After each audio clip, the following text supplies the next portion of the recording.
Dear students, आज हम again आपके साथ लाए हैं रिलेटिव क्लास में पार्ट 6।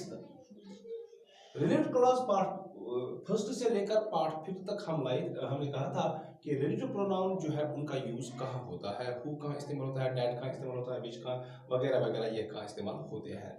लेकिन पार्ट 6 में हम आपको बताने जा रहे हैं ये रिलेटिव प्रोनाउन जो है क्या ये किसी सेंटेंस में ओमिट हम कर सकते हैं, क्या हम किसी सेंटेंस में जब रिलेटिव प्रोनाउन जहाँ इस्तेमाल हुआ हो क्या इनको बाहर निकाला जा सकता है, क्या उनके बगैर सेंटेंस रह सकता है।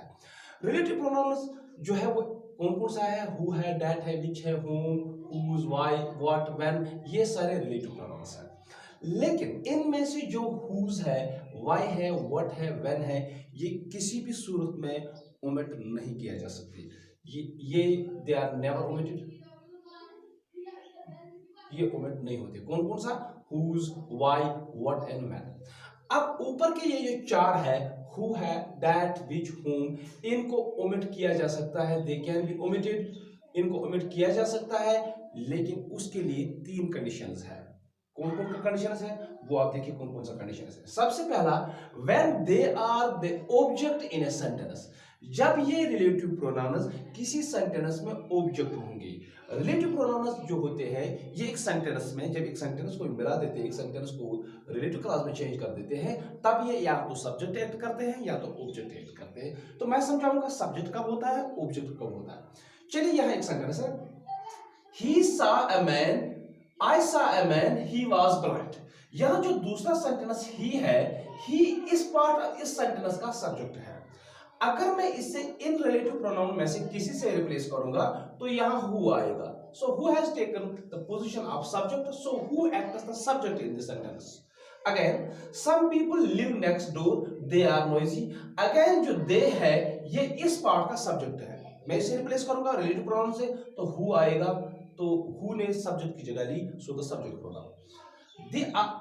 आई bought an LED, it is expensive. यहां जो इट है ये भी सब्जेक्ट है, तो मैं इसको डैट से रिप्लेस करूंगा, तो so that acts as subject. So जब ये सब्जेक्ट ये हुआ कि ये कब सब्जेक्ट एक्ट करते हैं। चलिए यहां और एक मिसाल है आपके सामने, this is the film that are which we saw. यहां जो है we saw what, we saw film.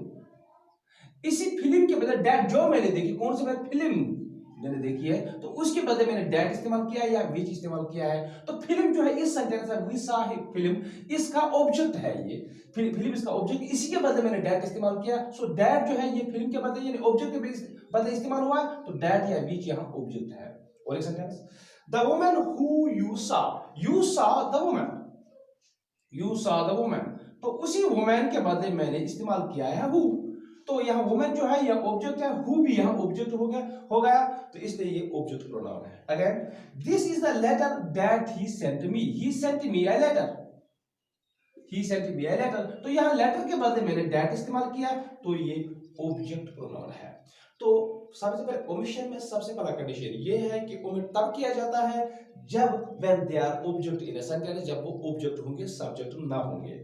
तो यहां इसको ओमिट किया जा सकता है, this is the film we saw, the woman you saw yesterday has been promoted, this is the letter he sent me। मैंने तीनों जगह जो प्रोनाउन है रिलेटिव प्रोनाउन है इनको ओमिट किया है। तो याद रहे कि रिलेटिव प्रोनाउन जो ओमिट करने के लिए तीन कंडीशंस है। सबसे पहला कंडीशन ये है कि वो किसी सेंटेंस में ऑब्जेक्ट होने चाहिए, अगर वो ऑब्जेक्ट ना होंगे तब उनको ओमिट नहीं किया जा सकता। दूसरा point, when they are in defining relative class, जब ये रिलेटिव प्रोनाउन हम इस्तेमाल करते हैं ये दो किस्म की क्लास बना देते हैं, या तो ये डिफाइनिंग रिलेटिव क्लास बना देते हैं, ये है डिफाइनिंग रिलेटिव क्लास, या ये नॉन डिफाइनिंग रिलेटिव क्लास बनाते हैं, ये है non defining relative class. Non defining relative class में आई सा अ मैन वाज ब्लाइंड, अगर या तो आई सा a man who was blind, ये सेंटेंस है, क्या मैं आई सा अ मैन वाज ब्लाइंड ऐसा कर सकता हूं? नहीं। Some people live next door who are noisy, some people live next door are noisy, नहीं हो जाएगा। I bought an LED that is or which is expensive, I bought an LED is expensive, तो यहां omit नहीं किया जा सकता। Non defining relative clause में HR जो है इनको ओमिट नहीं किया जा सकता। ओनली डिफाइनिंग रिलेटिव क्लॉज में इनको ओमिट किया जा सकता है, वो ये है डिफाइनिंग रिलेटिव क्लॉज। तो दो बातें, सबसे पहले वो ऑब्जेक्ट होना चाहिए, दूसरा वो डिफाइनिंग रिलेटिव क्लॉज में होना चाहिए।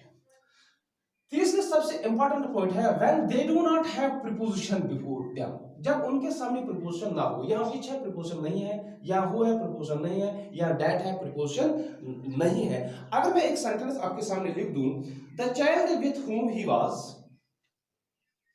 The child with whom he was talking, he was talking was his son।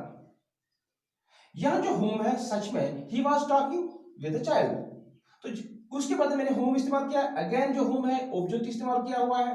क्या इसको यहां रिप्लेस किया जा सकता? नहीं किया जा सकता, क्योंकि इससे पहले प्रीपोजिशन आया है। what is the name of the hotel in which you stayed। मैंने ये सेंटेंस लिखा, तो यहां you stayed in the hotel, यहां आप होटल में सिटे हुए, उसके बदले मैंने विच इस्तेमाल किया। यहां विच को रिप्लेस हो सकता है? नहीं हो सकता, क्योंकि इसके बदले इससे पहले हमने प्रीपोजिशन इस्तेमाल किया है। तो तीन जगह है तो जहां हमें रिलेटिव प्रोनाउन हु, दैट, विच और होम, यही चार, बाकी तो रिप्लेस होते ही नहीं है। तो ये चार रिप्लेस हो सकते हैं कहां? जब एक सेंटेंस में ऑब्जेक्ट होंगे, जब एक डिफाइनिंग रिलेटिव क्लास में होंगे, और जब इनके सामने प्रीपोजिशन ना हो, तब ये हम रिमूव कर सकते हैं। कब हम नहीं इनको कर सकते हैं? जब ये सब्जेक्ट होंगे, इनको रिमूव नहीं किया जा सकता है, और जब ये नॉन डिफाइनिंग रिलेटिव क्लास में होंगे तब भी इनको नहीं कर सकते हैं। जब इनके before having have preposition before them, जब इनसे पहले प्रीपोजिशन हो, तो इनको हम नहीं कर सकते हैं। अब एक छोटी सी ट्रिक मैं आपके सामने रख देता हूं कि आपको पता चल जाएगा कि ये जो रिलेटिव प्रोनाउन है ये कब सब्जेक्ट होता है और कब सब्जेक्ट नहीं होता, या कब ऑब्जेक्ट होता है कब ऑब्जेक्ट नहीं होता है। चलो इसको मैं थोड़ा सा रब कर दूंगा, ठीक। जब आपके रिलेटिव प्रोनाउन इन चार में से कोई जो भी हो, इसके बाद व्हेन रिलेटिव प्रोनाउन जो है, लेकिन मैं इन चार की बात कर रहा हूं, हैज वर्ब आफ्टर इट, अगर इसके बाद वर्ब होगा तो याद रखना ये सब्जेक्ट प्रोनाउन है, ये ऑब्जेक्ट प्रोनाउन नहीं है। जैसे आई सा ए मैन हु वाज, यहां अगर मैंने हु इस्तेमाल किया तो उसके बाद वर्ब आया। Who are, again relative verb आया। I bought an LED, that is, again verb is आया। तो जब इनके बाद वर्ब आएगा तो समझ लेना चाहिए ये सब्जेक्ट प्रोनाउंस है, ये ऑब्जेक्ट प्रोनाउंस नहीं है। चलिए, this is the house which या दैट which I bought के बाद प्रोनाउन आया है, लेकिन वर्ब नहीं आया प्रोनाउन की। जैसे इसी तरह the woman whom I saw, again यहां whom के बाद प्रोनाउन आया है, वर्ब नहीं आया है।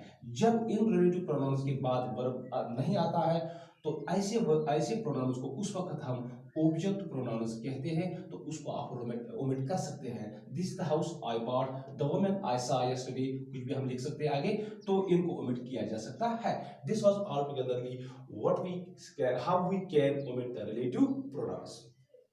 जब आप किसी सेंटेंस में रिलेटिव प्रोनाउन को ओमिट करते हैं, वहां नहीं लिखते man is known by the company that he keeps, man is known by the company that he keeps, मैं वहां दैट ओमिट कर सकता हूं। Man is known by the company he keeps, और ये भी एक रिलेटिव क्लास है, लेकिन जिस रिलेटिव क्लास में हमने रिलेटिव प्रोनाउन को ओमिट किया है, नहीं लगाया है, तो वो तो तीन ही जगह पर होता है, तो ऐसे रिलेटिव क्लास को हम कंटेंट क्लासेस कहते हैं।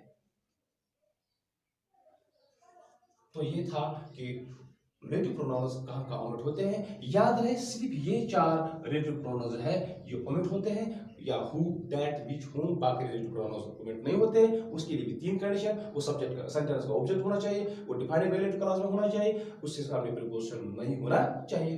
This is all together about the relative clause में part 6 omission of relative pronoun. Thank you very much.